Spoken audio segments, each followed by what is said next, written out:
कैसे आएंगे कैसे आएंगे हरि, कैसे आएंगे हरि। अब तक गंदा पड़ा है द्वारा, कैसे आएंगे कैसे उसको देखो। बचना बची में विचार कर लिया, मैं भगवान को मना कर रहूंगा, क्या दूं मैं शिव जी को, क्या प्रदान करूं मैं शंकर भगवान को।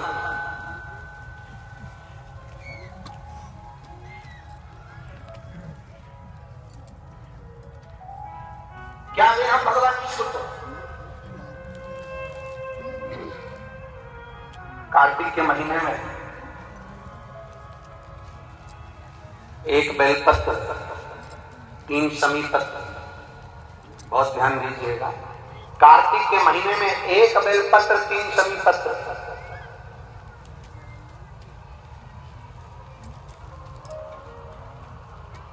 कार्तिक के महीने की दोनों अष्टमी में से किसी भी अष्टमी पर,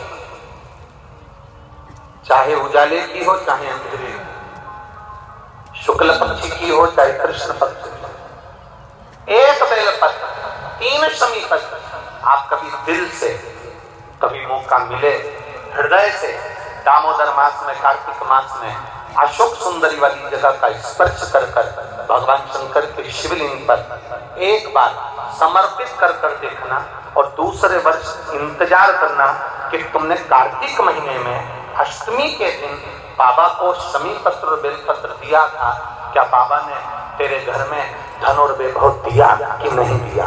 जो स्थिति में गाड़ी चल रही थी वो स्थिति की गाड़ी तेरी पार हुई कि ना। कितने बेलपत्र? 3 शमी के पत्ता, एक पत्ता 3। कितना शमी पत्र? 8 कल की है, 2 पड़ेगी।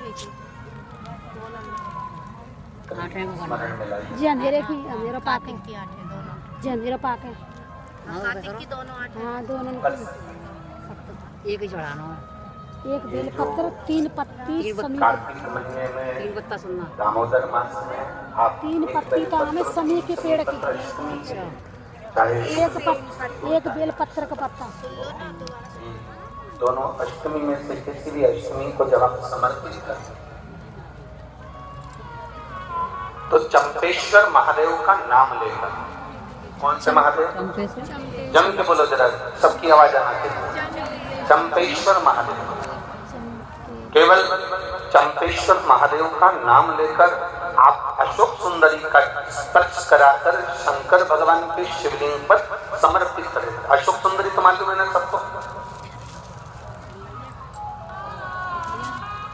जैसे ये शिवलिंग, ये जलाधारी, ये बीच में से जो तो लाइन गई गणेश कार्तिक है, और बीच में एक लाइन जाती है मोटी सी शिवलिंग के सम्मुख में, उसको अशोक सुंदरी का स्थान कहा।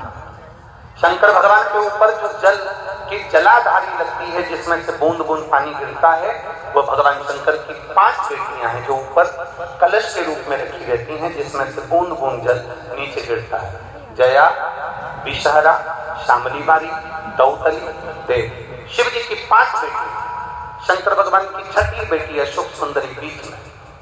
जब आप बेलपत्र 1, शमी पत्र 3, चंपेश्वर महादेव का नाम लेकर अशोक सुंदरी का स्पर्श कराकर भगवान शंकर को जब आप समर्पित करेंगे इस कार्तिक महीने में, दामोदर मास में, अष्टमी तिथि के दिन, चाहे वो शुक्ल पक्ष की हो चाहे वो कृष्ण पक्ष की हो, अष्टमी तिथि को अगर समर्पित करते हैं तो आप वर्ष भर में इंतजार कर कर जरूर बताना कि तुम साल भर पहले जितना कमाते थे, वर्ष भर पहले तुम जो व्यापार व्यवसाय कर रहे थे, साल भर से जो नौकरी के लिए प्रयास कर रहे थे, उसमें सफलता आपको अगले वर्ष की दामोदर मास आने से पहले मिली कि नहीं मिली, कोई स्मरण